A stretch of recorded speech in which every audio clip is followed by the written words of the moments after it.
Testing, testing, 1, 2, 3. Okay. And we are live. How's it going, everyone? My name is Andrew, and welcome to Rocket Future. If you're new to the channel, and statistically, most of you probably are, this is one of our infrequent studio streams that we're doing here today. So as you can see, we're not out live on the field doing anything. Unfortunately, we weren't able to be in Florida tonight for the Relativity Terran 1 launch. We were there for the last attempt, but we'll talk a little bit more about that. But I was super stoked for this launch, so I figured we should jump on stream and hang out, talk about the launch, and check everything out. So welcome, everybody. Welcome, Stephanie, Yazada, Joshua, Andrew Keating. Welcome, Andrew. How's it going? 5x5, by the way. Thank you very much. Appreciate that. So yeah, I figured we'd jump on stream and check out what's going on. So as you can see, Relativity is starting their stream up here shortly. So I'll be bringing that stream up for you as soon as it starts, and we'll kind of discuss all the events leading up to launch. But if you haven't been paying attention, Relativity is a relatively new launch provider. They're attempting to launch their first ever rocket called Terran 1. Really interesting rocket is actually 85% 3D printed by mass. So 85% of the mass on this rocket has been 3D printed, which is super cool. So I actually was down in Florida for the last launch attempt. This is the third time they're trying to get this rocket off the ground. They've had some various issues. There was the last countdown was just absolutely insane. There was issues with upper level winds. There was issues with the vehicle. There was ground range issues. There was a boat in the way, and the countdown last time was just absolutely crazy. But the teams continue to work and work and work, and they used every single second of the launch window to try to get this thing off the ground last time. And it seems like they're doing the same thing here today. So we did see that there was a slight concern with some upper level winds. However, the teams say that the winds are trending back towards the nominal levels, or I guess nominal is not the right word, but the levels that are within their criteria for launch, which is great. So they're going to start up their stream here any minute. T-minus 40 minutes, says Stephanie. And Josh says, you love the painting in the back there? Yeah, thank you very much. I grabbed that years ago online. I love it. It's such a nice piece, and I think it accents that wall really well. So let's take a look at what we got going on here. So this is from the Relativity Space Twitter account.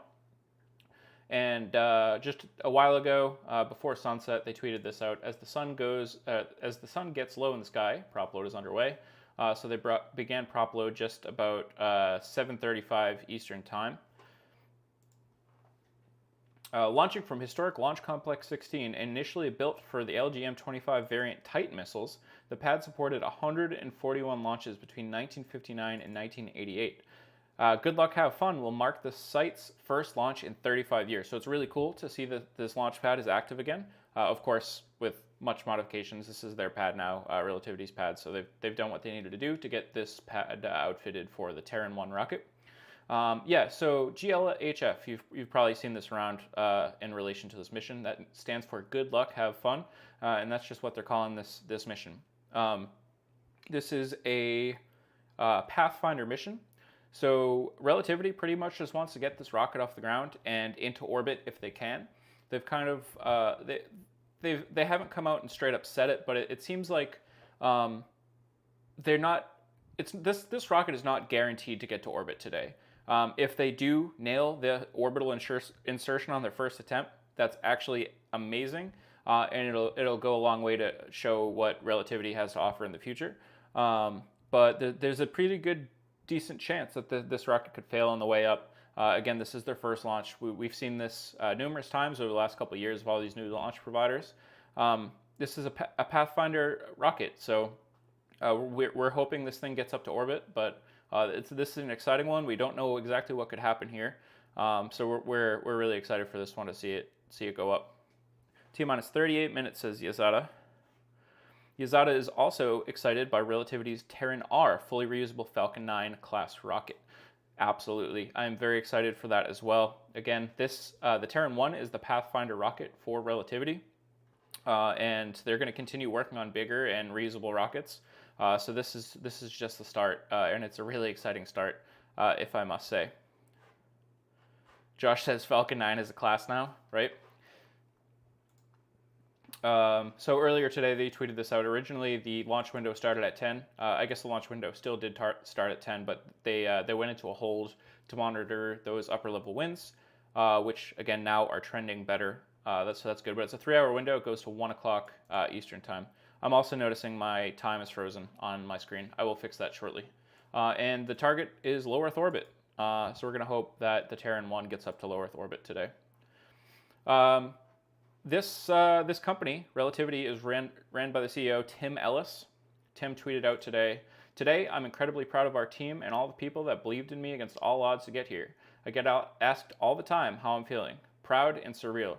It's an intense feeling stepping up to the global stage on the eve of our first launch, but we are ready." So Tim sounds super excited about what we're about to see here today.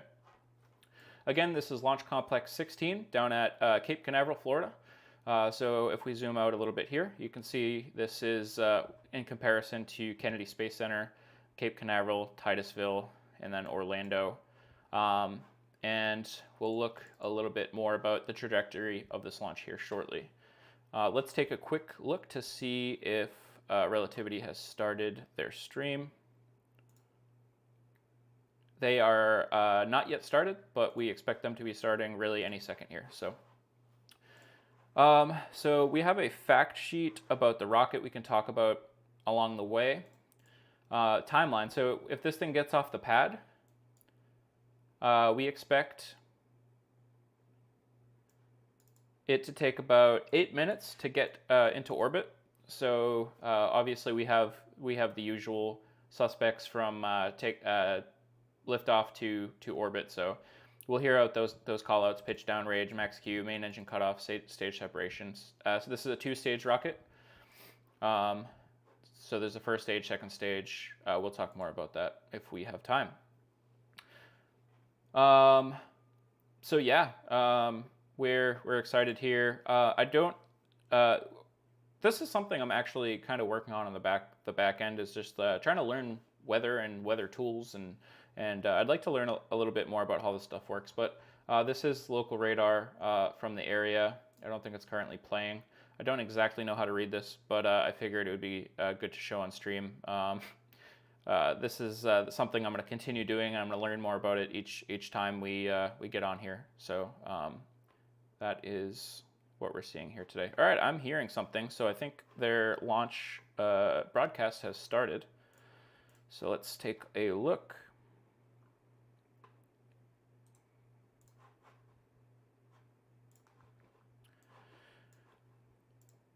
And we'll keep chatting here while the teams kind of prepare the broadcast and start with their commentary. So what else we got going on now? Josh says, do they have a payload on this flight? Nothing considerable. There's no customer payloads or no considerable payload. It's possible that they have put something on here just kind of as a memento for this launch, but there really isn't a payload involved here. I don't even think that the fairing comes apart. I think there might be like some internal payload that they decided on, but I don't even think the fairing comes apart to deploy anything into orbit. Yazada confirms that Relativity just started their stream. Very good. And Josh says the music started. Yep. I'm going to try to keep their music off of our stream as much as possible, just because some of these companies actually use copyrighted music, so we want to avoid any issues with that. So yeah, so in the meantime, I just want to say thank you again for joining us here so far. My name is Andrew. This is Rocket Future. A lot of times we're out at Starbase doing live video and coverage of all the exciting things happening here in South Texas. Today we're doing something a little bit different, something that we used to do a lot, and that's these studio streams where we can't get to the launch site, but we still want to cover it. We will probably do more of these again in the future as well. Starbase is keeping me real busy lately, so I haven't been able to do these, but I really like to see these new launch vehicles. So anything exciting I'd like to have a stream of any time a new company is launching a new rocket, or a specifically exciting mission, crewed missions in the future. Those are the types of things we're going to cover. We'll probably never cover, Starlink launches and that type of stuff, unless we're there in person. So that's just kind of a quick rundown of what we're doing here today and what we might do in the future. So how's everybody doing today? Let me know where you're watching from and what you're excited most about this launch. So speaking of this being our first studio stream in a long time, I'm using a new camera, using new mics and everything. So it's probable that we'll have some sort of technical difficulties today. But so far, everything looks like it's working great. Give me a heads up if everything is looking and sounding good. Let me take a moment to fix that time now.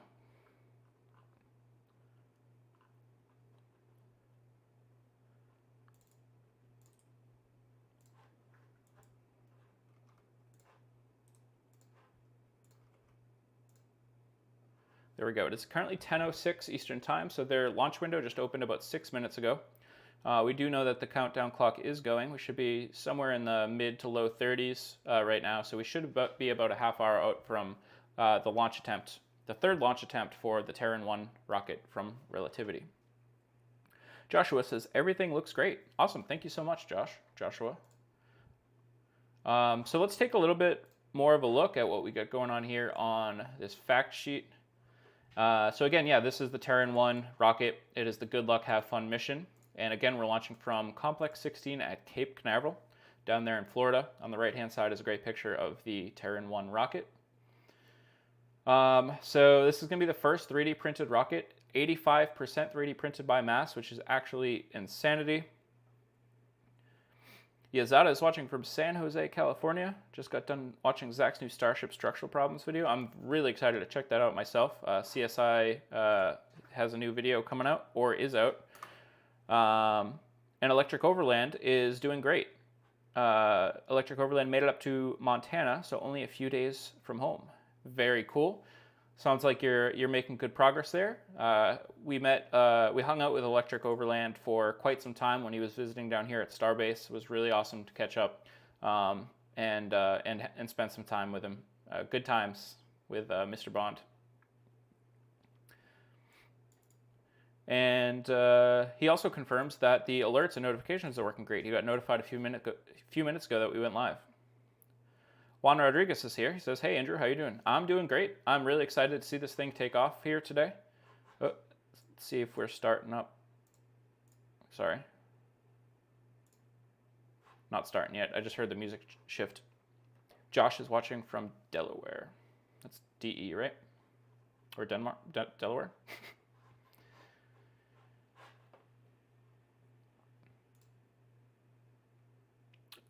I set up this whole new scene in OBS, so I'm switching between all of the scenes, trying to make sure I got everything figured out here.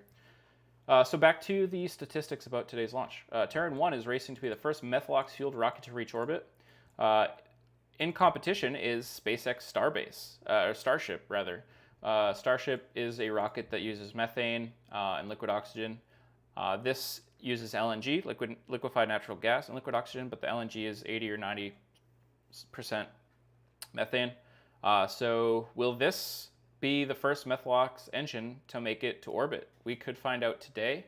They could steal that statement away from Starship. Again, we're hoping the Starship launch happens in the next month or so, but the same story goes for Starship. It's kind of a Pathfinder vehicle. Will Starship make it to orbit on its first attempt? Will they even try to make it to orbit on their first attempt, or will it just be near orbital velocity? We'll see. A few different rockets trying to make the first Methalox to orbit, so that's cool. So the Aeon engines, and they've completed over 2,000 test fires. Now, in the last launch attempt, they actually lit all of the engines. Everything looked like it lit up good. There was just some data. Okay, they're starting the stream here. Let's tune in. Joining us again from Cape Canaveral Space Force Station in Florida, where we are ready to launch Terran 1, the world's first 3D printed rocket. Today's flight is named Good Luck, Have Fun, or GLHF for short, and this is Relativity's first launch.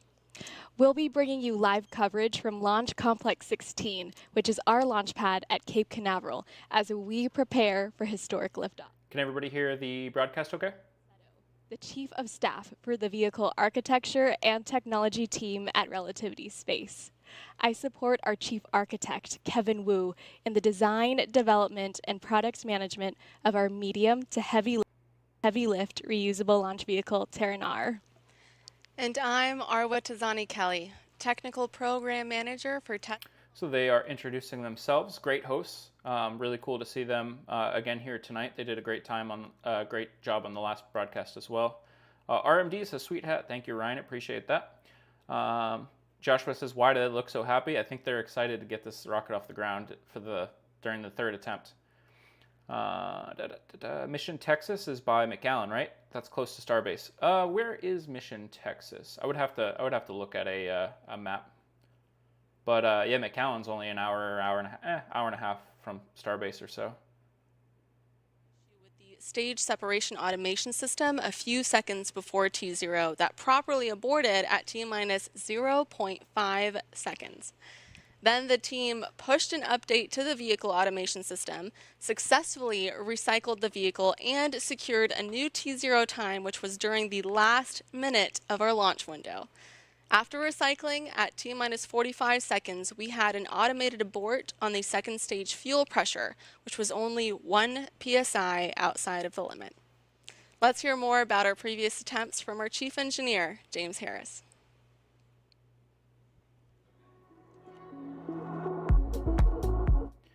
They get the music kicking in here, so I'm going to drop it out.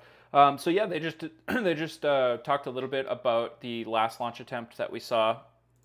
What was it, last week? A couple weeks ago, and like I said, they went down the countdown and extended the T0 further and further down until the last second that they had in the launch window. It really looked like they were gonna get off the pad. Oh, and here's a trivia question for anybody out there in chat that knows. So at one point, actually, they're showing the video right now.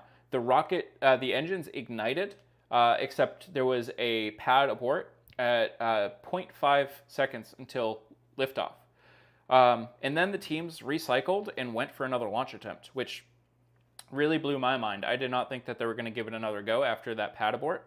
So here's the question for y'all, and I don't know the answer to this. Has any rocket relatively recently or ever had a pad abort and then launched in the same window? I'd really like to know that, if anybody happens to know. Josh says, are those parts on the table there? Which table are you looking at? It might be in my full screen view. But no parts here. We have we have some what looks like Starship heat shield tiles back here. Of course, those are just for soundproofing and stuff, but those are not far off from the actual size of the Starship heat shield tiles. I think the real tiles are actually a little bit bigger. They're bigger than you would expect it to be. But just various... oh, you meant on their table probably. But yeah, just various stuff in the studio around here. But parts on the table. I'll have to check when they go back to the host to see if they had some parts hanging out. Let's tune back into him here.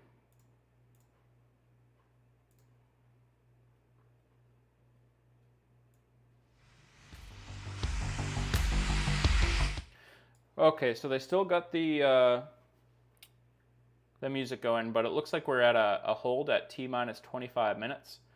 So we're going to have to wait and hear. Mission status update here. We are, as you see, holding the clock at T-minus 25 minutes. Our launch time right now is delayed due to two reasons. So we had the upper level wind shear being outside of stage 1 gimbal limits. However, the latest balloon data did show that it is now within acceptable limits. So we'll be keeping a close eye on that, and we'll hold the clock as necessary if needed closer to launch. However, now there is currently a boat in the range. So we are holding the clock and waiting for the... Okay, so currently the teams are holding at T-minus 25 minutes, but it sounds like if you want to see a hold, these are the types of reasons that you would want to see a hold. These are issues that can be resolved. The wind was out of bounds, but they do expect those to come down. And there's a boat in the range, which is bad. That could scrub a launch. However, they do have time to be able to get that boat out of the way before the end of the launch window. Andres, thank you so much for the super chat. Andres is watching from Nottingham. They say hi from Nottingham. Thank you so much. That's so generous of you. I very much appreciate that. It's really awesome to see the support here in the community. Now that we're a YouTube partner, we can get super chats and we can get members and all that cool stuff. So thank you everybody who's been a part of the channel and has donated or has just been here. Thank you so much. And I did see those parts this time.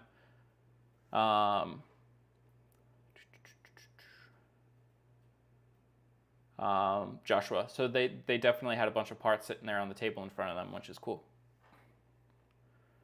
Joshua says, didn't SN11 have a recycle before launch? It very well might have. I'd have to go back and look at that. But did the engines actually ignite and then they recycled and launched? Yazada says, I'm guessing the parts on the table are examples of the 3D printed parts. I would imagine so. Not SN11, but SN15. And Yazada says, we don't talk about SN11. SN11 never happened. The launch we never saw, absolutely. So what we see here is the vehicle on the pad out there at Launch Complex 16. You see all these vapors coming out of the vehicle. These are the vapors coming out of the tanks. So they basically load the liquid oxygen and load the LNG full, and then those actually boil off. So that's what you see, all these vapors coming out. Those vapors interacting with the atmosphere around it, and then they continue to top these off until just before launch. As you can see underneath me, I also have Relativity's live Twitter feed. Just sometimes we see updates on the Twitter before even we see it on the stream. So we got that going there too. Because of the fog. Yeah, fingers are crossed here for good viewing conditions when Starship finally launches down here. The fog has been pretty bad the last couple months, but it's starting to get a little bit better. It's like a seasonal thing. I guess it has to do with the temperature of the Gulf. T-minus 25 minutes due to a boat being in our hazard zone. We're holding until the range clears that boat so we get that green.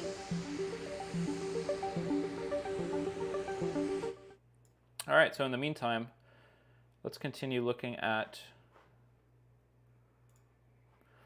some information here. Ryan, thank you so much for the super chat from Ryan. Hi from Paul's cousin Simon. Thank you, Ryan. I appreciate that so much. Again, very generous of anybody who is supporting the channel. And some ways that we use this money. There's fees for our website and our store, especially. We do have a store up now. If you like the Rocket Future hat, we have that up on sale now. You can actually go find that right from YouTube. If you could click our profile, Rocket Future, and there's a tab called Store. You can see our T-shirt and our hat. I can actually go grab the T-shirt if y'all want to see it real quick. It was SN11 that was obscured by the fog, right? Yes, correct. Correct. Hey, let me go grab the T-shirt real quick. I'll be right back.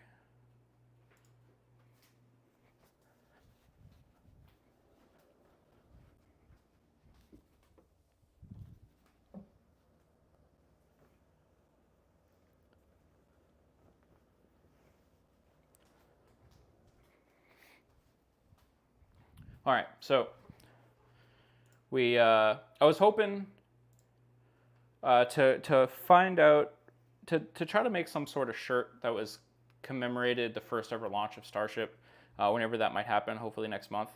So here's our first T-shirt. So we got Rocket Future on the front.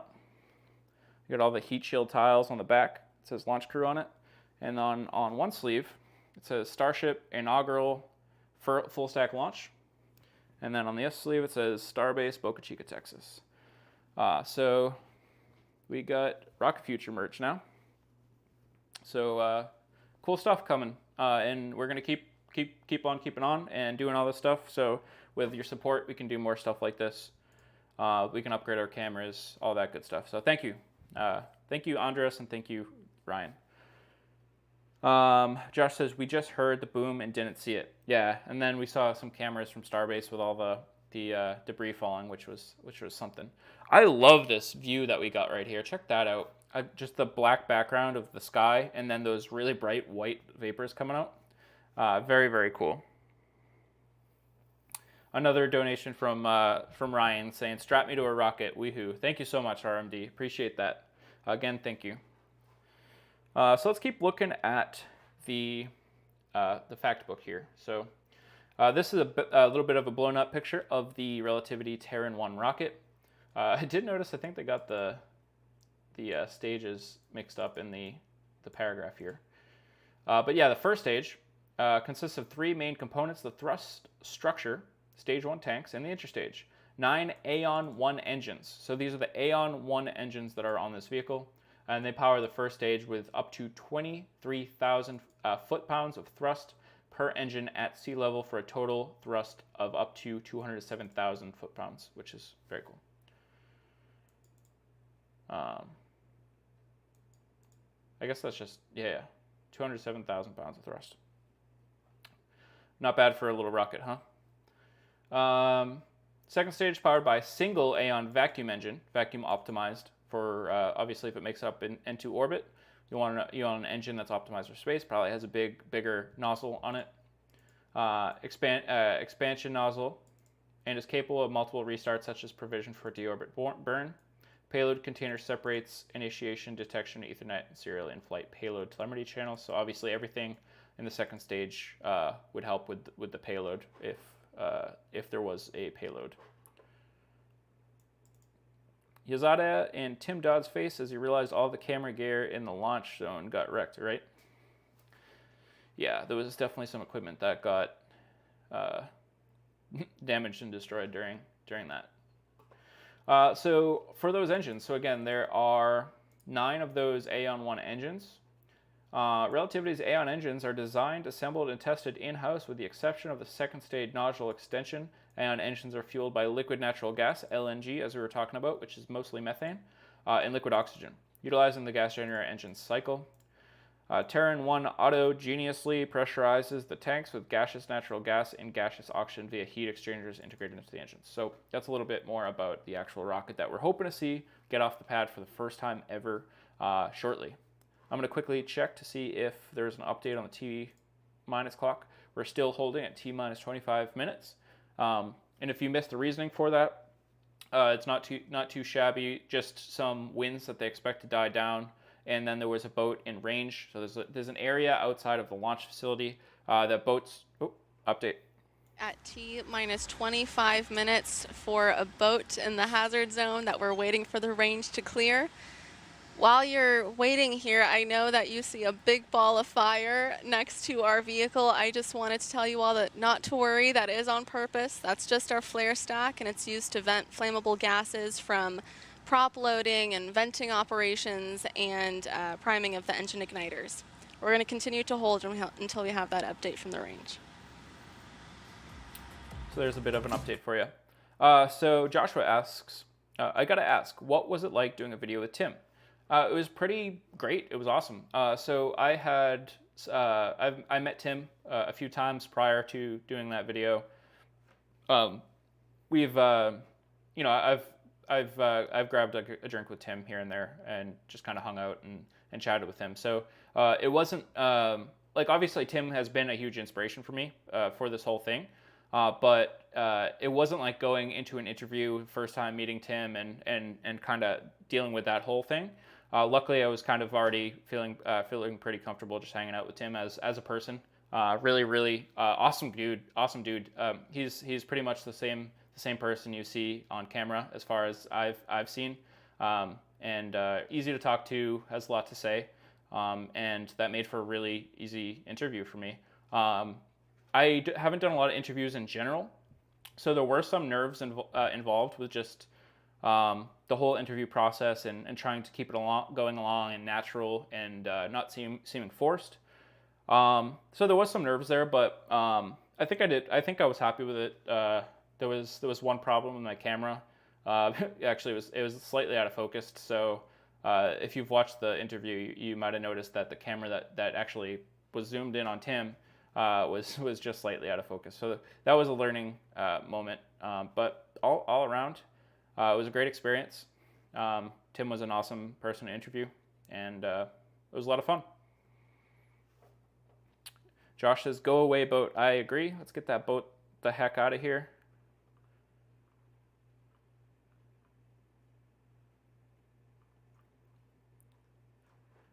I want to see that. Let's go full screen. So we got Relativity logo right there on the side. Got an American flag.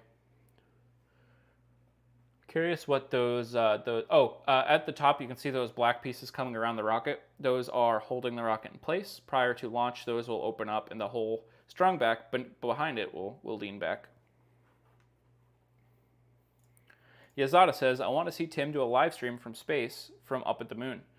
Well, I know that's a goal that he has. Whether they'll allow that to happen and all the technical aspects and security aspects and all that stuff make it possible, we'll have to see. But I know if it's at all possible, Tim will try to make that happen, which would be really cool to see. We talked a bit about that in our interview as well. And for anybody who doesn't know, what we're talking about is an interview that we did with Tim Dodd, the Everyday Astronaut. We have that up on our channel. He's been announced to go on the Dear Moon mission to the moon eventually when Starship starts becoming operational, which is awesome. So check that out if you haven't. As you can see on the bottom left-hand side, they are holding for a boat in the range. That would be cool to watch, absolutely. Especially the launch footage. That would be really, really cool.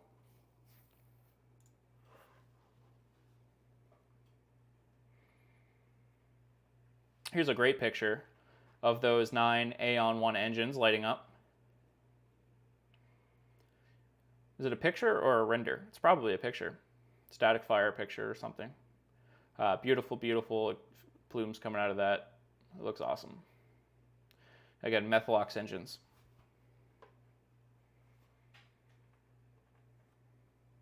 Welcome, Grand Prairie Gardener. Welcome to the stream. We are just hanging out, waiting for a hold on the stream that is being hosted by Relativity as they try to launch their first ever Terran 1 rocket. So the clock is currently holding at T-minus 25 minutes, and they're waiting for a boat to get out of the way, and then they should resume that countdown. Joshua says long exposure picture. I'm not even sure that's long exposure. I think that might just be a normal exposure image. Let's pull that back up for a second.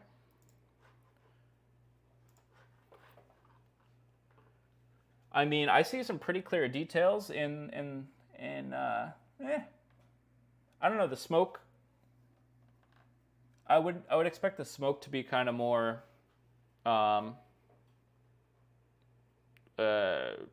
transparent, I guess is the right word. I don't know. I don't know if that's long exposure or not. Could be.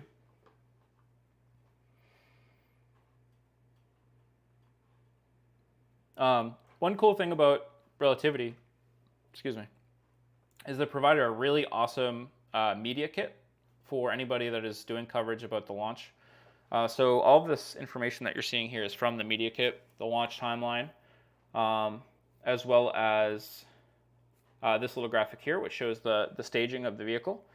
So actually, let's look through the staging of the vehicle. So we see at countdown, obviously we have a full stack through max Q, MECO, and then at T-minus 2 or T-plus 2 minutes and 45 seconds, so 2 minutes and 45 seconds after the rocket gets off the pad is when we should start to see stage separation. And then second engine cutoff will happen at 7 minutes. And then hopefully we'll see this thing get into orbit within 8 minutes and 45 seconds, or 8 minutes exactly. They also provided a bunch of photos. The thumbnail of this stream was a photo they included in their media kit, and it was taken by Trevor. How is Trevor's last name pronounced? Mahlmann? But of course, Trevor also always does amazing photography. Really cool that that picture was included in this media kit. There's some great videos in here as well. I can potentially see if I can get some of them going.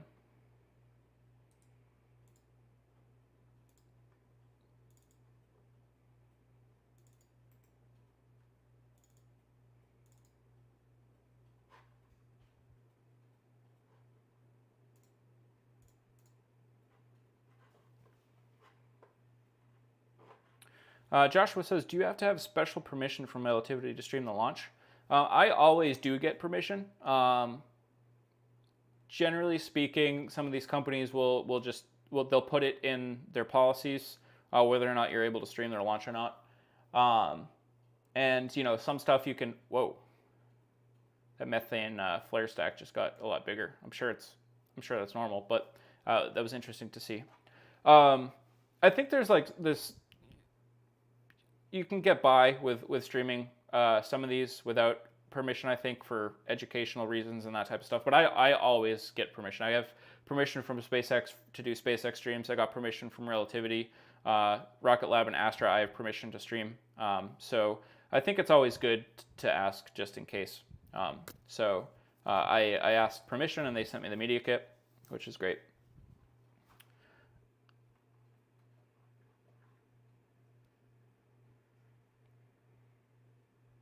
Yeah, I think, Joshua, you saw that too, huh? So let's see what we got here.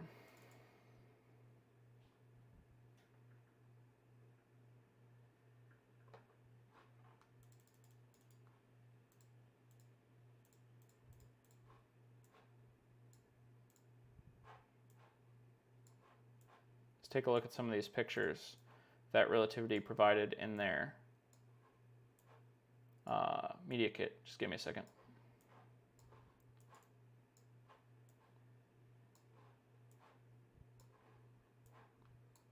All right.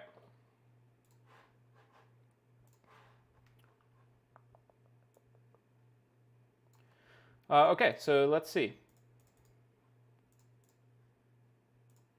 So this is the Aeon 1 engine. This is a picture of the Aeon 1 engine. I guess the back end of it, huh? You can see a lot of that plumbing work. Great picture that this is. They got the American flag in the background and some great detail of the engine here. This is the business end of the Terran 1 rocket. We should see all 9 Aeon 1 engines here. 1, 2, 3, 4, 5, 6, 7, 8, and 9. It's a very cool shot there of the 9 engines. This is a picture of... At the range for a new T0, we expect to get that new time in the next 5 minutes, so we are currently standing by. All right, so we should hear a new T0 time here in just a few minutes, which is great. A great update from the Relativity team. They're keeping us informed, which is great. Yeah, so this is a picture of the Terran 1 rocket without the second stage attached to the top of it. I'm sure this was during some of its testing. I actually got to see that. I am just remembering now that I got to see this rocket out at the pad from just offshore during the SLS. They actually had it up there, one of the SLS attempts. So I actually have pictures of this rocket. I should dig those out. That's kind of cool. I'm just remembering that now. But they did static fires and everything with the rocket here. Again, first stage of the Terran 1 rocket. That's what it looks like without the second stage up on top. And this is while teams are prepping and moving the vehicle from the construction to the launch pad or to different areas to do testing. And this is a picture of the static fire. So as you can see here, flames coming out the bottom end of the Terran 1 rocket as they lit those engines up and tested everything. Probably kind of similar to what we've seen happen at Starbase recently. Fully loading the vehicle. Actually, we don't really know whether or not the vehicle would have been fully loaded for this test, but loading the vehicle with some amount of liquid natural gas and oxygen and setting the engines off as if it was going to launch, but holding it down on the pad and running it through its paces to make sure everything looks good prior to the launch. We see this all the time on the Falcon 9s, and we've seen a ton of static fires, obviously, with Starship. It's industry standard stuff at this point, but very cool. This is a great picture of the Terran 1 static fire. Again, transportation of the rocket. Some great pictures here. Another picture of the back end here. It looks like before that they put... time and are currently targeting 03:05:00. The clock will resume in approximately 5 minutes. Updated launch time is 11:05 Eastern. As you heard on Countdown, we are targeting a new T0 time that we have now confirmed with the range at 23:05. Again, that's 23:05 Eastern. The clock will resume shortly according to that launch time. So just over a half hour. So we should see that in about 5 minutes. That T-minus 25-minute countdown clock should start kicking down. So very cool. That's great news. That means they are good on range, at least at the moment. And hopefully that means they're good on upper level winds as well. So we could see this thing take off in the next half hour or so. Yazada says, I like Relativity Space. If Rocket Lab is like a little SpaceX, Relativity is like a little SpaceX. Most of the new space companies are very cool. Agreed. I really like the public outreach that these companies are doing. I think they've caught on that there's a lot of us out here interested in this stuff, especially with all of the communities that have built around SpaceX and Starship. Those exciting missions like Falcon Heavy and the booster returns and what's happening down here at Starbase has really drawn the attention of a lot of folks who are excited about space. And I really do think we might be in the most exciting time for space ever. Obviously, maybe with the exception of the Saturn V and the moon missions, but we got SLS, we got Starship coming up, and we have all these small launch companies building up. Rocket Lab is absolutely amazing. They're doing such a great job with Electron, and I cannot wait to see Neutron get off the ground someday.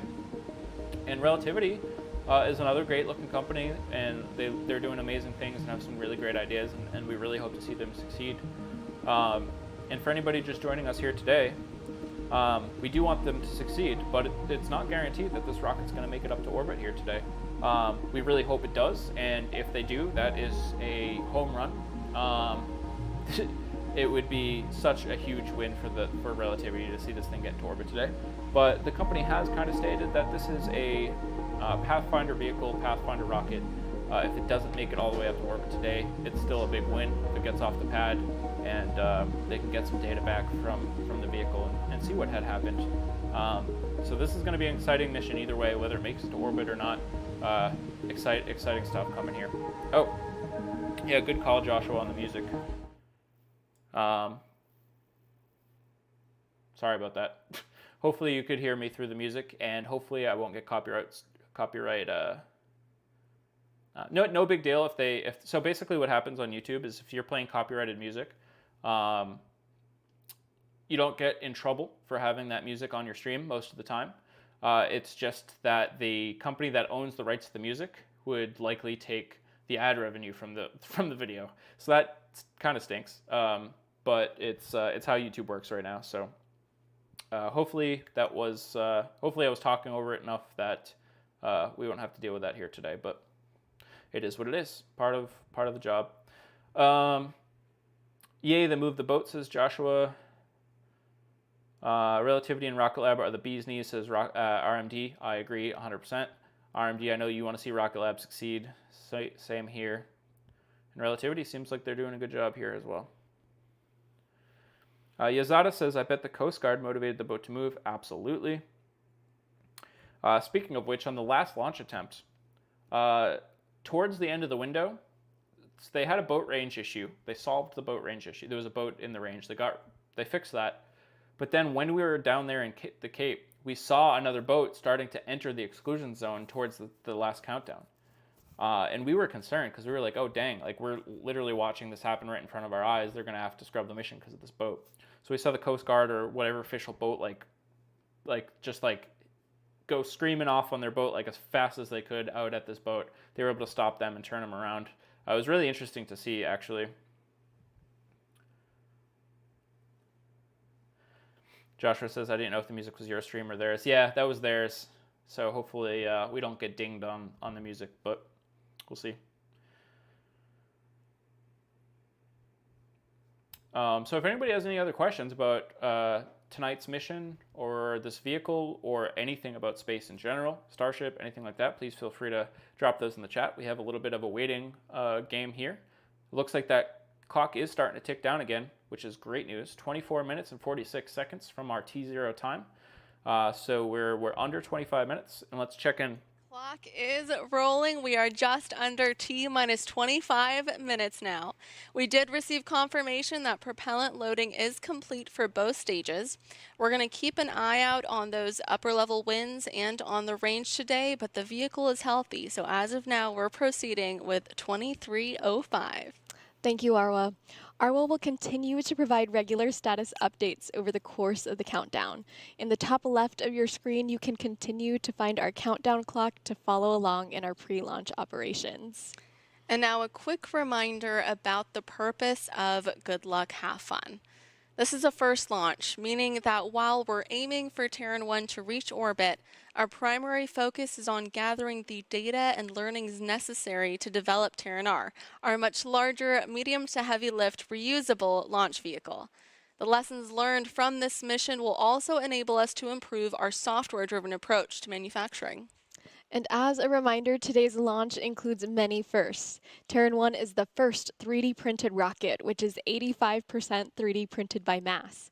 It's in a race to become the first Methalox-propelled rocket to achieve orbit. Yes, that is very good news that the propellant loading is complete. So now it's just a waiting game. Flight. And it's worth noting that while Terran 1 will be capable of lifting 1,250 kilograms into low Earth orbit, or LEO, today's launch doesn't have a customer payload. We do, however, have a memento aboard, one that's quite unique to Relativity that we'll tell you more about later. Liftoff is currently scheduled about 22 minutes from now. This estimation may change as we continue to work through our countdown, but we will keep you updated along the way. Today's launch window lasts for 3 hours, and this provides us more time to troubleshoot any issues that could arise. And if any unforeseen issues arise during the countdown, we can pause the launch sequence if necessary, as you've just seen. The window for today's launch attempt opened up at 2200 Eastern Time. The pad was cleared of all personnel at T-minus 4 hours, followed by the... So they're just kind of running down in the timeline here so far, and just kind of giving a heads up that there's still plenty of time in the window in case any further issues come up, which is great news. Just checking my volume levels here. Test, test, test. 1, 2, 3. So yeah, propellant load is complete. That's great news. Yazada says, I like these commentators. Informative, but not intrusive. Absolutely. No, they're doing a fantastic job. Very informative and knowledgeable. And they're doing a great job of keeping us informed about what's happening with the rocket. Can we just, oh man, I want them to go back to that shot with the backside of the erector transporter or the strung back with just those white plumes coming out the side. I just love that shot so much. When they show it again, I'll point it out. Beautiful, beautiful camera shot that they got there. Whoever plays that camera, good stuff. Curious if it's an engineering camera or if it's just strictly for the live streams. But Joshua says, I'm bummed they're going to beat Starship's record. Yeah, we'll see. We'll see. It's first Methalox engine to reach orbit. Could be anybody's game still. Hopefully we see it tonight.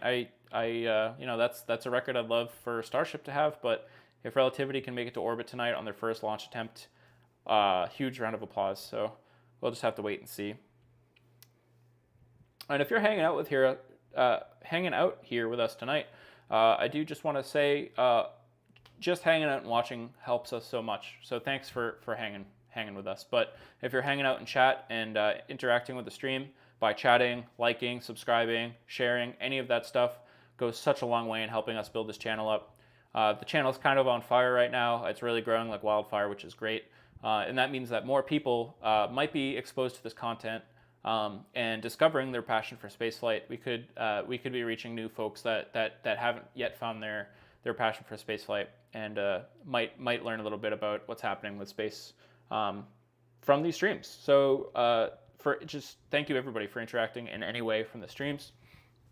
For the super chats we've had here today, thank you very much. If there's any Rocket Future channel members in chat, thanks for the membership and thanks for hanging out with us, and your support goes a long way.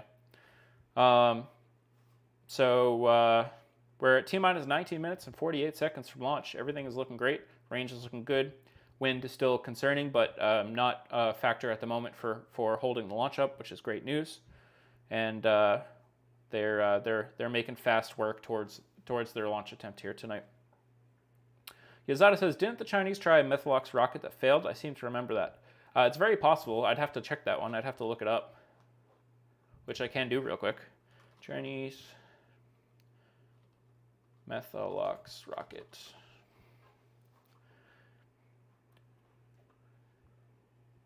The TQ-12, is that what you're thinking of?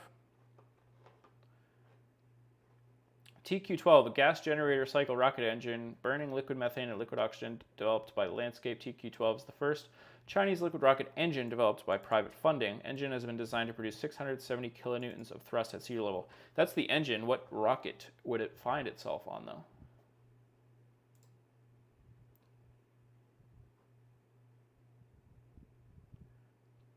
The ZQ-1, powered by solid... No, that's the solid propellant motors. Company also developed first fueled Methalox. Yeah, I don't know. I'd have to look into it, but definitely there's a lot of companies across the world that are working on Methalox engines and vehicles right now. Andres says they should just leave those boats if the rocket falls. Less idiots around. Yeah, obviously safety is their number one concern, and I do understand that. But it's crazy how sometimes these boats don't get the message and somehow make it out into the range. There's been so many launch scrubs over the years from boats getting into that exclusion zone. So I'd say there's millions and millions of dollars that have been wasted because boats have entered exclusion zones and planes as well. But it's crazy. It's insane. But I will say things have gotten a lot better. The 45th Space Wing and especially Wallops. I've gone to a few Wallops launches. Wallops is like historically known for range violations, but they've been doing really good there as well. So I don't know.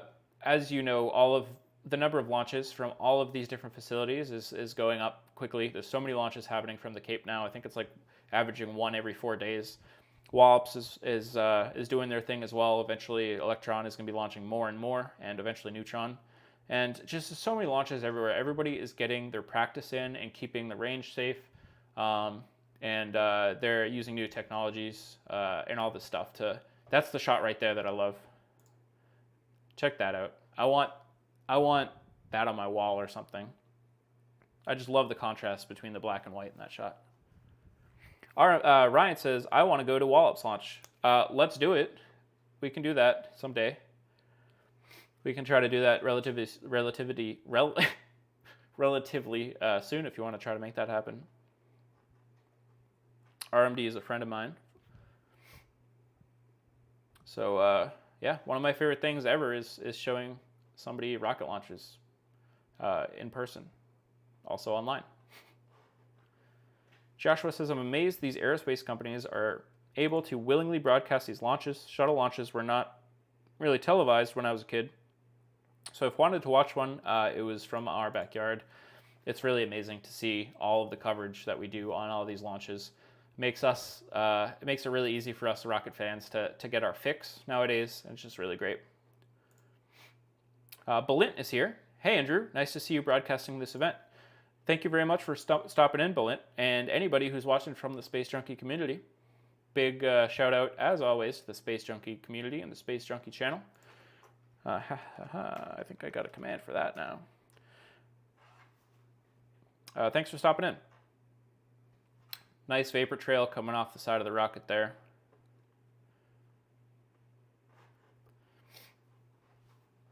So if you're just joining us, we're about 15 minutes away from the launch of the Terran 1 rocket from Relativity. It's a rocket that's 85% 3D printed by mass. 85% of the mass of this rocket is 3D printed components, which is really cool. They had to delay launch a little bit because of upper level winds and also a boat entering the area that's supposed to be safe for the launch. But everything is trending in the right direction. So hopefully in less than 15 minutes now, we'll see this thing get off the ground. If anybody has any questions, please feel free to put those in the chat. Doesn't even necessarily need to be about this launch. If it is, it's probably even better. But I just wanted to come onto the stream here today and hang out with y'all while we watch this exciting mission. Like I said, I tried to catch this in person on the last attempt, so I'm like so amped up about seeing this thing go because I still got that rocket fever, that launch fever from update. Standing by for the go, no go polls from Mission Control. This should occur in the next several minutes. Joshua says, you know what would be cool though? A Rocket Future stream in VR. Well, I'll tell you, one of my other passions outside of spaceflight is VR and virtual reality. So if Rocket Future continues to grow and we continue to get support, big things can happen with our content.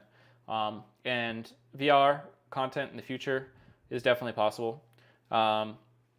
Actually, before Rocket Future was Rocket Future, we were Solid Rocket Future. And before that, we were Boston Space Organization. So I actually started out my video content with space in an organization called Boston Space Organization. And I actually made some VR content. Now, it wasn't really VR content because you couldn't consume it in virtual reality, but it was created in virtual reality. It was really cool. Basically, I was, a 3D avatar, and I had all these props to be able to explain things. And it was just a little bit easier to, like, in VR, take a rocket and show you all the different parts and stuff. But, yeah, I'll revisit that at some point for sure.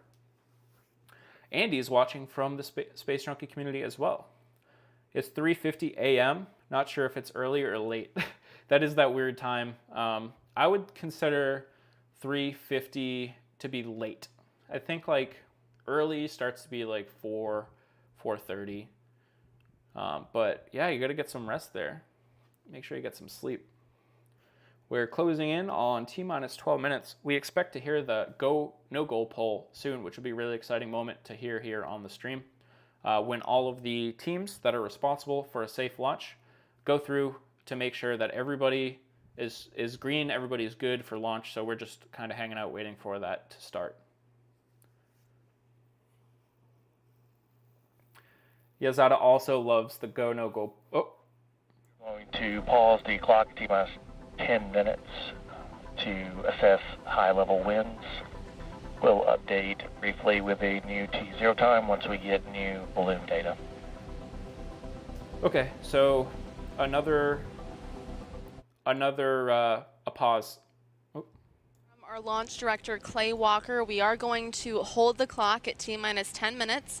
We're currently evaluating those upper level winds and just make sure that the wind shear is okay with our stage 1 gimbal limits. We're going to coordinate with the range and make sure we have the proper data that is within acceptable limits before we have a new T0. Stand by. All right, not a big deal.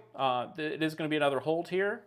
When that clock in the top left-hand side turns to T-minus 10 minutes, it's going to hold. And they just want to make sure that those upper level winds are safe to fly into tonight. So not a big deal. They will probably have to push the launch a little bit further off.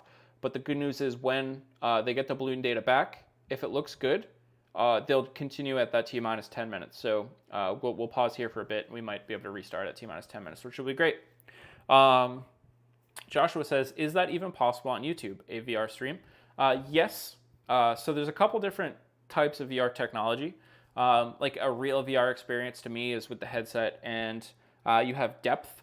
So like a lot of the VR games and stuff, like you can literally reach out and you feel the depth of the environment and the world around you.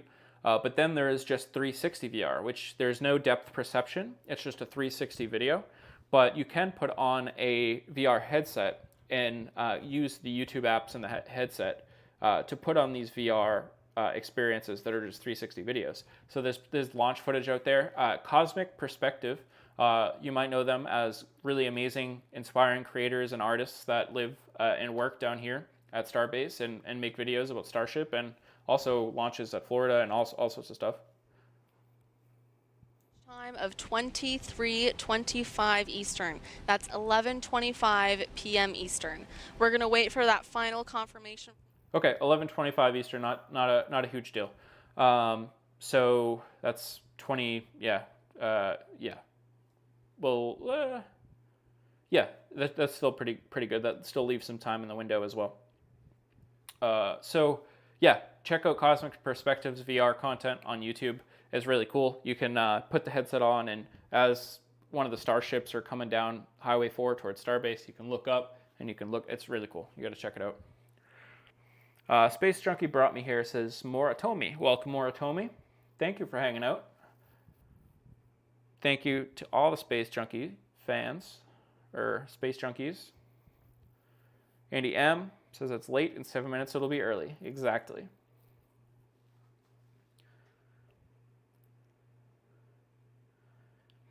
Joshua, I wonder if there's a way to make my PS4 VR headset work on PC. I'm not sure, but it's possible. By it's possible means somebody might have figured it out. I wouldn't be surprised. The VR community is crafty. Early adopters, tech people that if there's a way, I'm sure they've figured it out. Launch window is open until 1 a.m. says Balint.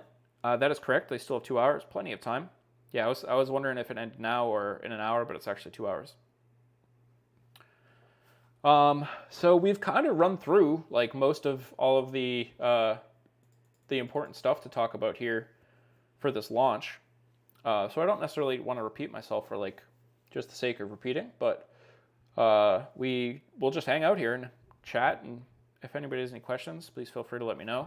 And we'll just continue to get updates here from Relativity as we hope to see the launch here today. They're currently holding for high-level winds. They got a weather balloon going up. So they literally release the weather balloon and they get the data, and then they determine whether or not the conditions are appropriate for launch. As we continue to hold, let's take a moment for those that missed the previous broadcast to do a refresher about the Terran 1 architecture. Let's go ahead and look at Terran 1 on a graphic up on the screen. So starting from the left-hand side of the vehicle, I'm going to let them explain the rocket to you while I get some water. One engines. In our previous broadcast, we talked about these engines getting printed using powder bed fusion or PBF technology. Each of these engines has a thrust capability of 23,000 pounds at sea level. This gives us a max total liftoff thrust of more than 200,000 pounds. The Aeon 1 engine is designed with a gas generator cycle, and we have thrust vector control actuators, or TVCAs, mounted on these engines in order to gimbal the vehicle during flight. We have completed more than 2,000 engine hot fires and over 10,900 seconds of runtime across Aeon 1 hot fire tests. The Aeon 1 engines are attached to the vehicle through the thrust structure. This is what takes the load from the thrust of the engines. And above the thrust structure is the stage with WAM printed tanks. This is our wire arc additive manufacturing in-house process. These tanks hold liquid oxygen on the top and liquid natural gas on the bottom. These tanks are pressurized during flight using an autogenous pressurization system.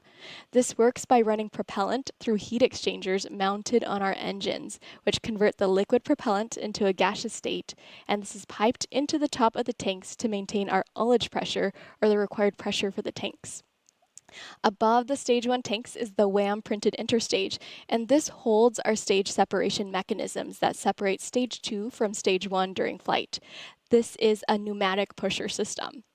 And above the interstage is Stage 2, which has a single Aeon vacuum engine that is also printed with PBF.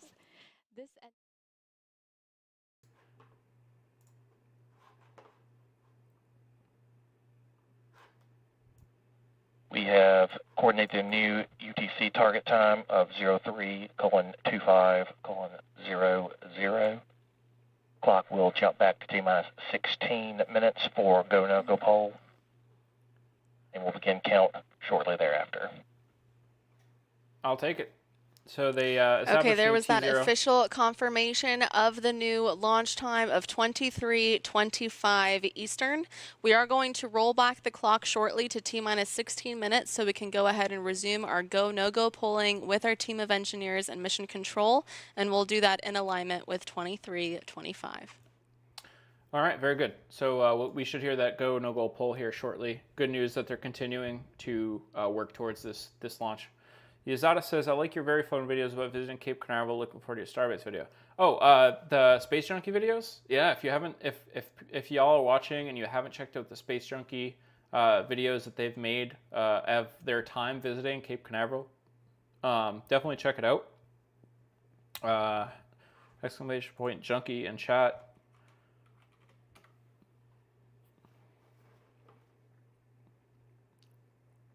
Balint says, as the editor of those videos, thank you so much. A lot of fun comes with the remaining episodes. You've done a great work editing those, Balint. Those are fantastic videos that you got going there. I can't wait for the Starbase episodes. And Andres agrees as well. They made great videos there. Congrats from here as well.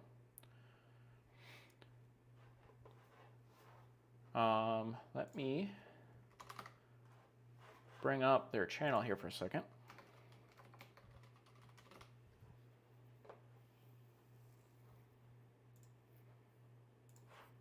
So if you click the link for the Space Junkie channel that is in chat, and you scroll down on, oops, that's not ideal. Give me a second. There we go. If you scroll down, they have the Land of Rockets videos here. So this is part 2, and they obviously have the part 1 as well. And these are subtitled with English. So if y'all don't speak the Hungarian language, you can still watch these. And they're great. They're super fun. Throw it on in the background, watch it, and it's just pure entertainment. It's great stuff. Check that out. Are we back?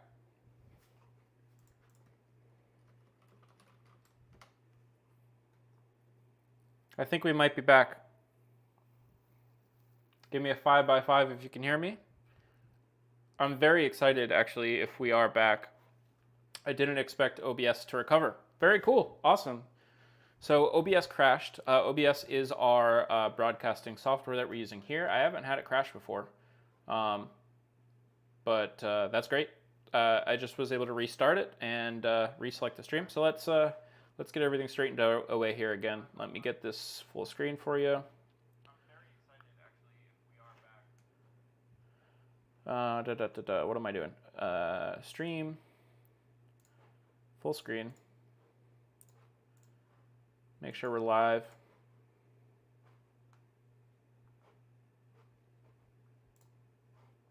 Awesome. Great. Surprised. So anyway, yeah, as you can see, we are still held at 16 minutes.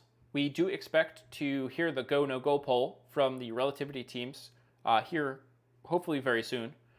And if the teams give the go ahead for launch, then we hope to see that clock resume.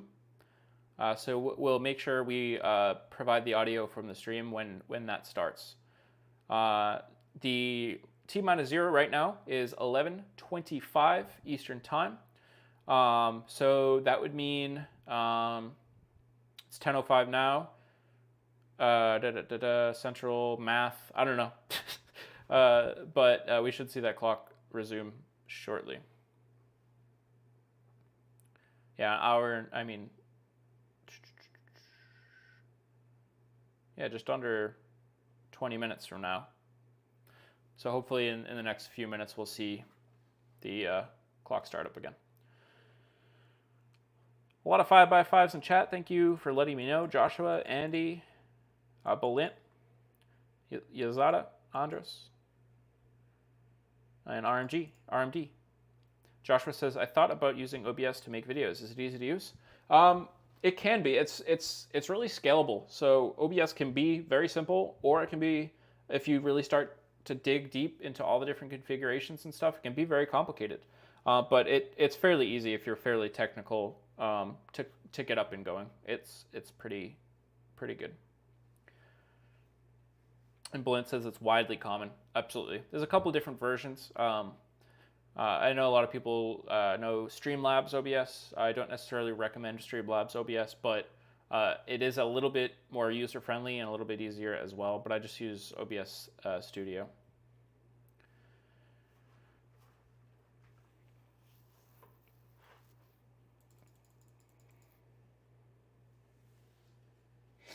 But yeah, I'm pleasantly surprised that we were able to get the stream back up. That's great.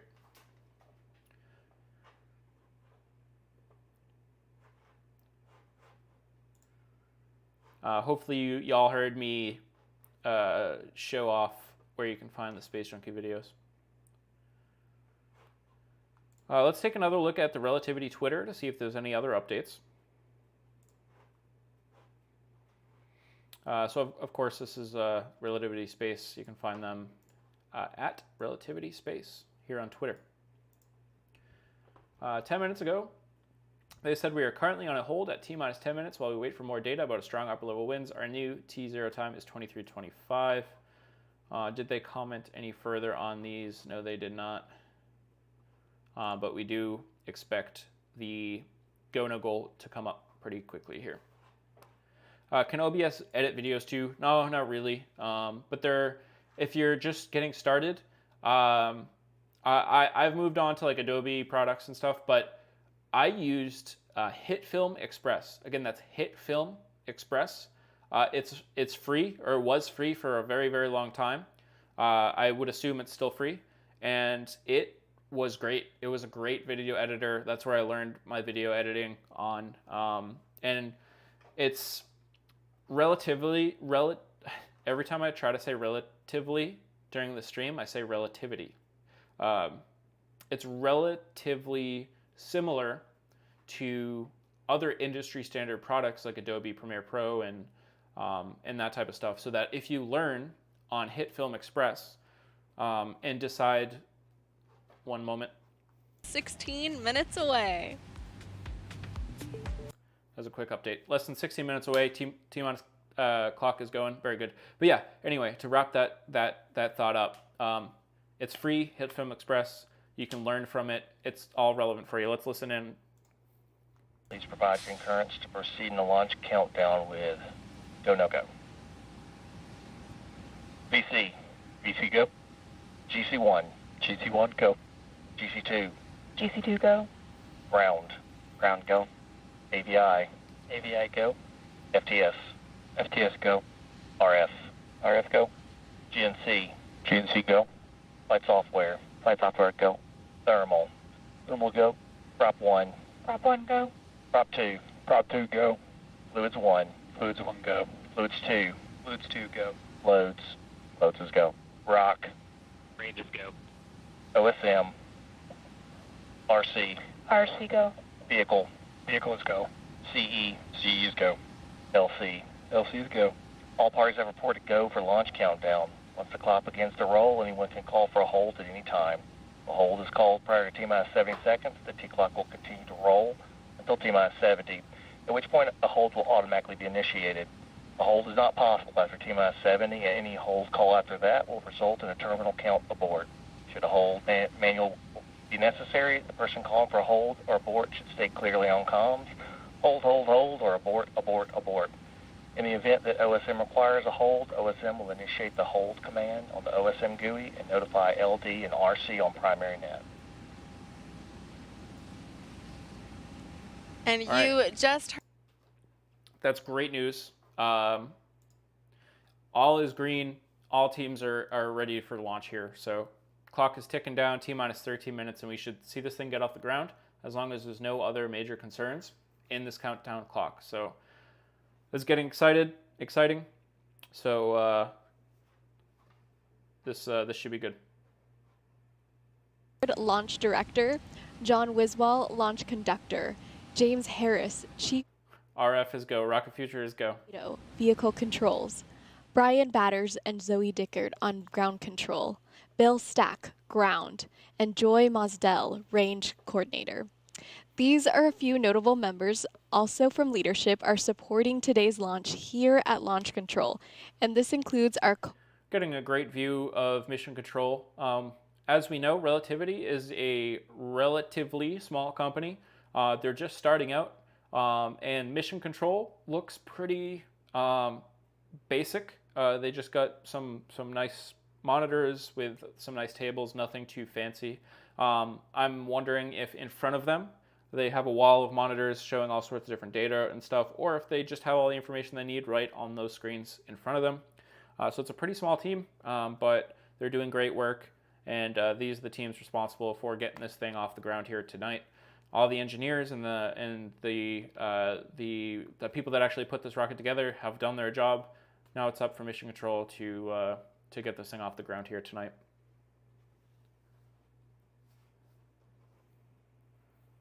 Behind the rocket there. The 4 large towers surrounding the pad make up our lightning protection system. They protect the vehicle from any direct lightning strikes.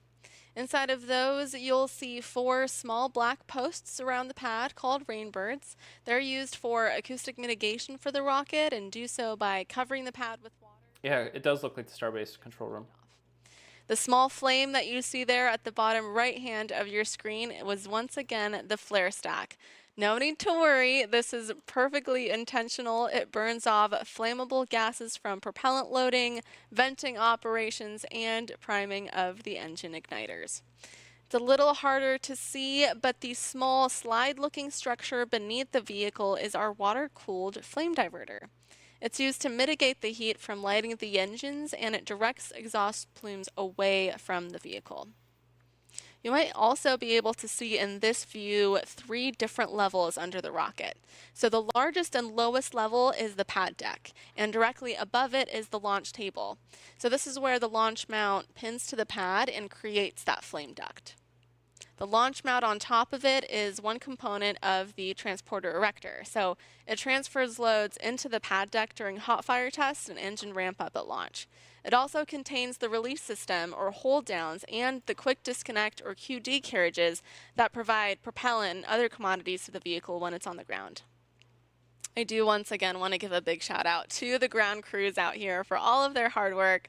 They've helped us build and operate this launch infrastructure and supported vehicle integration and testing. And of course, they helped us prepare the vehicle again for this 3rd attempt. So thank you all so much for all of your Great description of all the pad and everything that the hosts of the Relativity live stream. That was great. Really cool information. I love hearing about all of the infrastructure that makes all this stuff happen. Weather balloon data, upper level winds are currently go. So the T clock is going to continue to roll. Countdown sequence has started. There you go. Let's get some thumbs up or rocket emotes in chat. The weather is good. The winds are good. We're under T-minus 10 minutes until launch. This is the 3rd launch attempt that Relativity has gone through to try to get this rocket off the ground. And today everything is looking really good. Now again, this is a new vehicle. I wouldn't be super surprised to see another hold or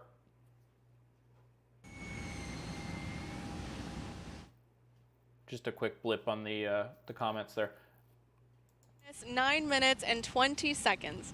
Now in the next few minutes until launch, you'll hear call-outs from our engineers and mission control as we go through the final procedural steps before liftoff. We'll be pressing the tanks, priming the igniters, doing the final engine checkout.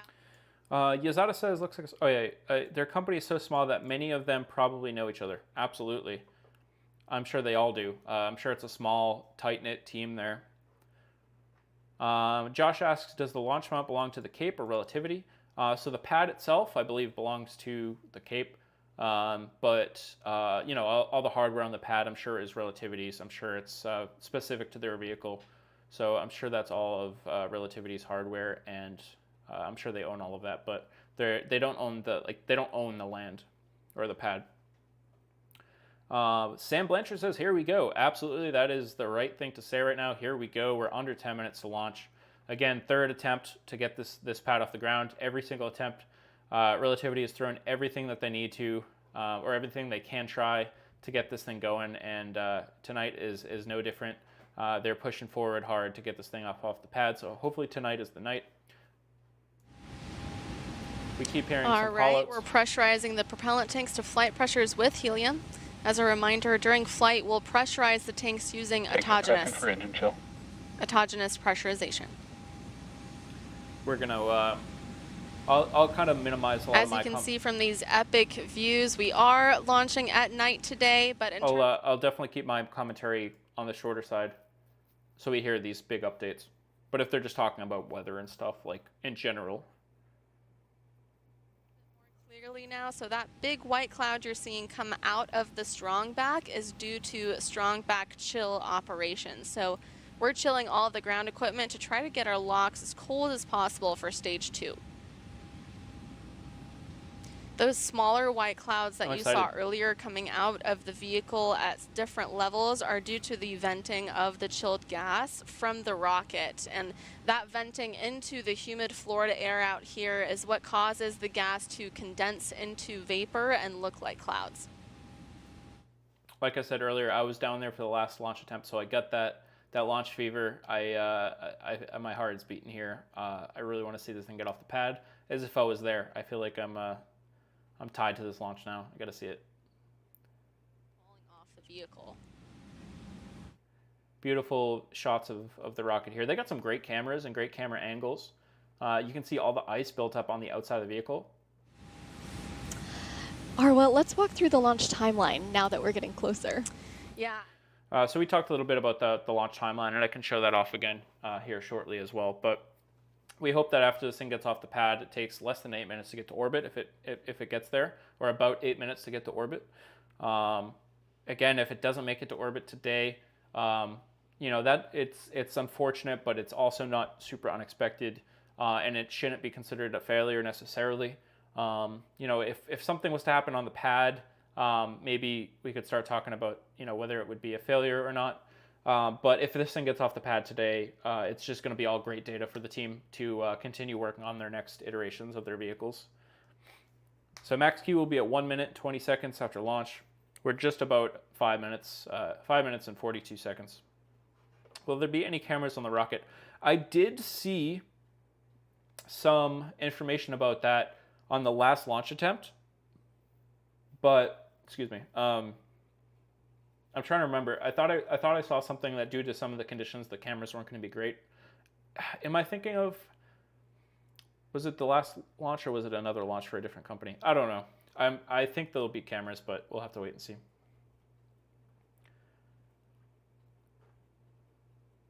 I'm trying to remember. I saw some tweet saying that due to this condition or that condition, the views from the rocket aren't going to be as good as they would want, but that was last attempt. So I don't know if those conditions are still relevant to today's launch attempt or not. So I hope they do. Our maiden launch. So what we're really looking for here is 5 minutes. to learn as much as possible and demonstrate the product concept. A big milestone will be reaching that point of maximum dynamic pressure, or max Q.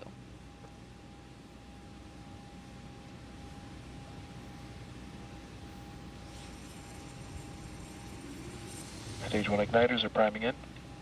Stage 2 igniters, the flight target. We're now priming those. Everything is looking good. Just a little bit over T-4 minutes. I'm going to tweet out right now. Good luck to Relativity and teams. If you follow us on Twitter, give it a like. Let's try to get Relativity to see our tweet. We're wishing all of their teams good luck on this mission. I'm going to do that now.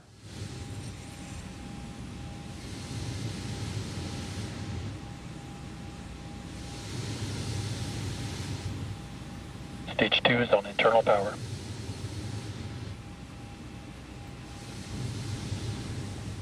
EE cradle disengaged. All right, now those cradle arms are going to slowly release stage 2 so the strong back can retract. You can see the arms opening up there.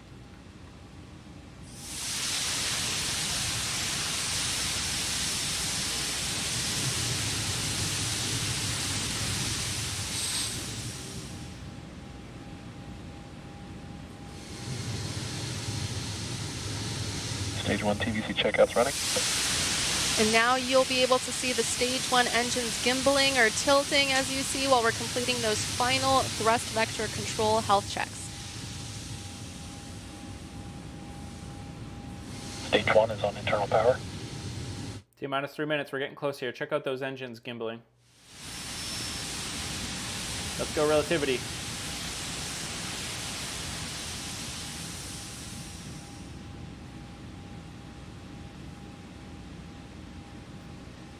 Brilliant views from under the engines here.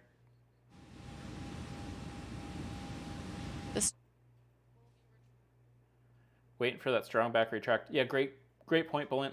There's probably definitely cameras. Whether or not we get to see them is another question. Retracting. Strong Here back, you go. please We're retract. retracting that black truss structure to prepare for Stage 2 TVC checkup. umbilical separation now that both stages are on internal power.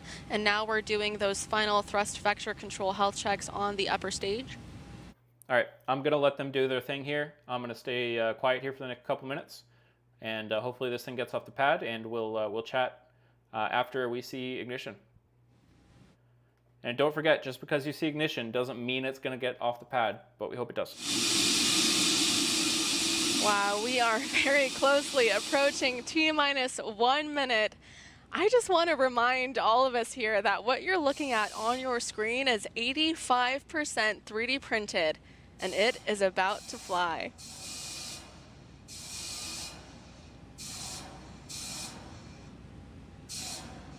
Next up, our range coordinator will ask the range for their final status.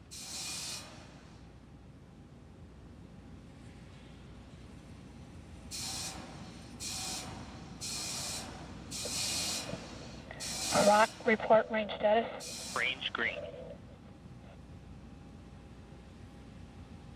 That was confirmation. The range is green for launch.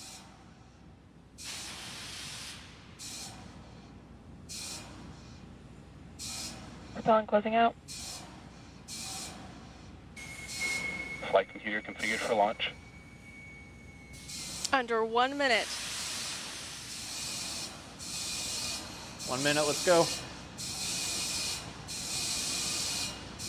LD, are you go for launch?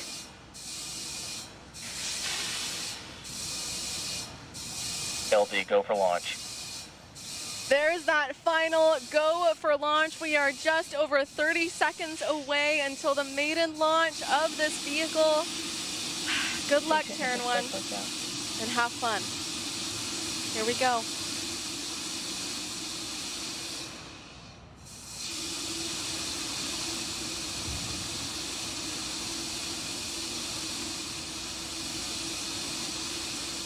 Ten, 9, 8, 7, 6, 5, 4, 3, 2, 1.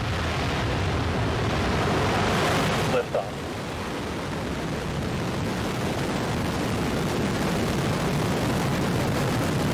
Terran 1 has cleared the tower. Control maneuver starting. It's cleared the tower. Yes, let's go. Relativity. Launch pad safety. This is awesome. So far, this is Look at already that a blue success. fire! Beautiful.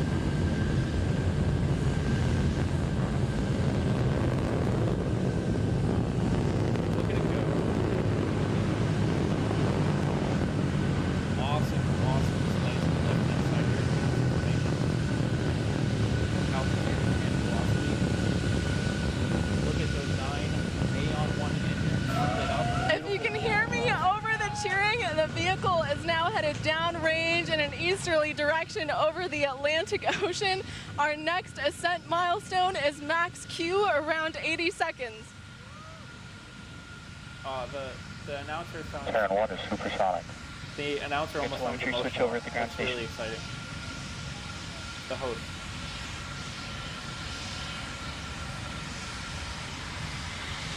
Beautiful.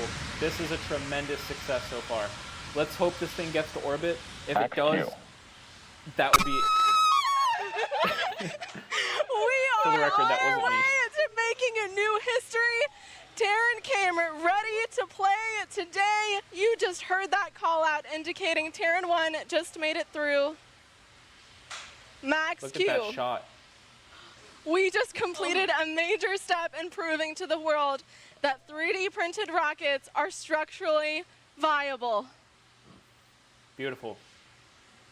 All right, second stage ignition's coming up.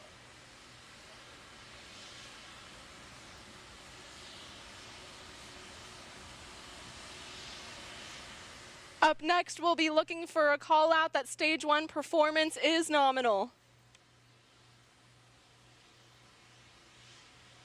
Beautiful, beautiful.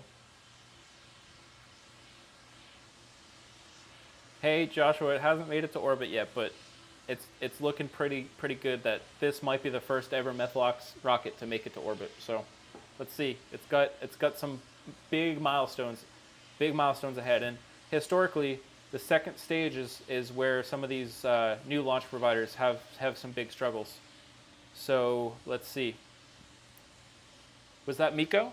You know, we saw a frozen screen there for a second, but it did look like it came back. We still got video. Is that second stage?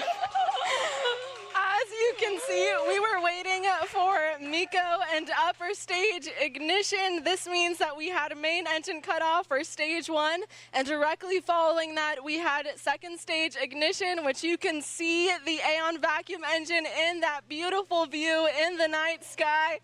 Reminder, there is no fairing for this maiden launch as we don't have a customer payload, but we do instead have a memento of the first ever circular test print. Now, I don't necessarily know if that second upper stage looks nominal to me, but it could just be the way the video looks and could be just the nature of this engine. Doesn't look great to me, but maybe it's fine. But either way, this has been a successful mission so far for Relativity. Let's hear if they give us any information about this engine. It's ignited. It's Bye for an update on what's happening with the stage 2 engine. It's kind of pulsing.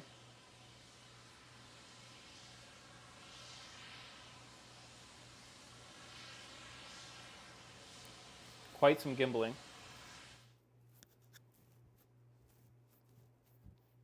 Teams are at full attention. The question is that like that pulsing expected? Is it just the angle? Moratomi says, really nice to see the first 3D printed rocket make its first major moving in the third dimension. Absolutely. And Joshua says it's slowing down, and John says velocity was going down. So let's see what the teams say here. Maybe not a nominal second stage, but again, if that's the case, I think the teams are going to be happy with the performance today, and they'll learn from it and move forward on the next launch. But Josh and John, that's a good call out there, that the velocity was going down. That may or may not be expected, but it might not be expected. Welcome, this is the LD. There's been a T plus anomaly with stage 2. LC, please begin anomaly procedure section 25. Okay. Copy. All right, so what we just heard is there was an anomaly on the second stage. So the second stage did not work as designed. But again, it looks like that Relativity probably did not break the first ever Methalox vehicle into orbit today. But again, I think the teams are going to consider this a success. They made it through all of stage 1. They got stage 2 ignited, at least partially. And they're going to learn a lot from this mission and move forward. Again, they kind of hedged their bets a little bit. They called this a Pathfinder mission. I don't think this is a surprise to anybody. I think that was fantastic. Let's see what they have to say. As you heard from our launch director, we did have an anomaly with stage 2 during flight. But maiden launches are always exciting, and today's flight was no exception. Although we didn't reach orbit, we significantly exceeded our key objectives for this first launch, and that objective was to gather data at max Q, one of the most demanding phases of flight, and achieve stage separation. Today's flight data will be invaluable to our team as we look to further improve our rockets, including Terran R. Our team will now carefully analyze this data to determine what led to this outcome. So stay tuned to @RelativitySpace on Twitter and relativityspace.com for additional updates in the days and weeks ahead. I want to thank the entire Relativity team for all of their hard work in getting us to this point. No one's ever attempted to launch a 3D printed rocket into orbit, and while we didn't make it all the way today, we gathered enough data to show that flying 3D printed rockets is possible. As Arwo mentioned, we will apply the lessons learned today in our future vehicle, Terran R. What we are doing has never been done before, but it is undoubtedly a worthwhile endeavor that will transform the aerospace industry forever. And with that, we will conclude our coverage for tonight. I am Rachelle Aniceto. It has been an honor. And I'm Arwa Tizani Kelly. Thank you, and see you next time. All right. So you heard it. You heard it there. They did not make it into orbit today, but they accomplished all the objectives that they wanted to accomplish on this launch. Again, 85% of this rocket by mass was 3D printed, and it got off of the launch pad. It got through max Q. It got through stage 1 separation. Stage 2 ignited in some way, and then there was an anomaly in the vehicle. But again, as I said, teams are considering this a major success. But first ever vehicle to reach orbit, Methalox vehicle, has not been broken, so it's still possible that Starship could take that name. Starship may end up being the first Methalox engine or vehicle to space, or it may not. We'll see if Starship even makes it to orbit. And there are a couple other vehicles that are working towards that goal. RMD Ryan says, "Is this good news for my 8,200 shares of Rocket Lab?" It may not be, but I think investors probably weren't betting too much on this launch being successful as far as like how it would impact Rocket Lab. It's probably not bad for Rocket Lab, but I don't know how good it is either. But good stuff. Josh says, "I bet second stage didn't ignite due to being off course. That looked like too much gimbaling." Possibly. It'll be interesting to see how much Relativity will tell us about what happened during this first launch. They seem to be a very transparent company, and we'll see if they continue to do so. I don't think they're required to. Bullet says, "Nice job regardless. SpaceX still have a shot for reaching orbit with Methalox engine." Absolutely. So that's kind of all we got here today. Like I said, beautiful launch. The Relativity teams did a great job. The people who built the rocket, the people who went through the countdown here today, the hosts of Relativity did a fantastic job today. Super informative, and really kept us updated with everything. Really fantastic hosts, and the production of their live stream was fantastic. If you liked what you saw here today, don't forget to like, comment, subscribe, do all that stuff. It really helps the channel so much.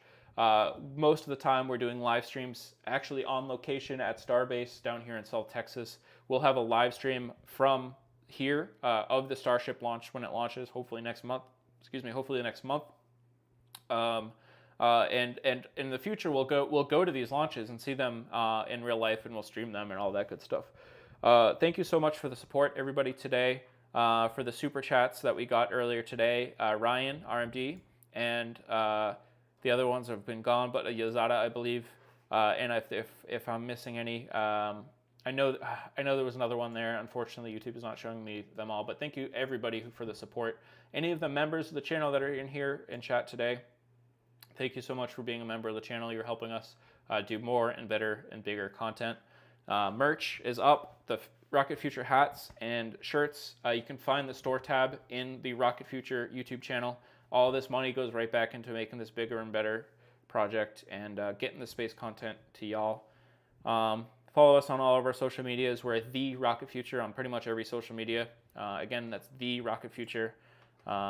Socials. Patreon. We have a Patreon where we deliver a postcard. We literally send you a postcard with photography from Starbase. So check out the Patreon. But that's it. Andres says, "Thanks for the live." No problem. Andy says, "Thanks for the stream. It's my pleasure." Yazada says, "Oh man, when Starship launches, I will fall out of my chair in excitement." Oh man, I don't even know. It's going to be an exciting stream. It's going to be awesome. We're gonna have a ton of people hanging out, and we're going to interview people that have no idea about what's happening with the launch and ask them their opinions. And it's going to be an excitement. Again, we're going to bring you the energy of being at the Starship launch in person, and we're going to deliver that to you through this stream. I'm super excited for that. Belant, thanks everybody from the Space Junkie community, as always. Thanks everybody from the Rocket Future community. We are growing fast, and it's really amazing. Thank you all so much. Appreciate it. Sam Blanchard, thank you so much as well. That's all I got, and we'll see you in the next one. Have a great night, everybody. Big claps for Relativity.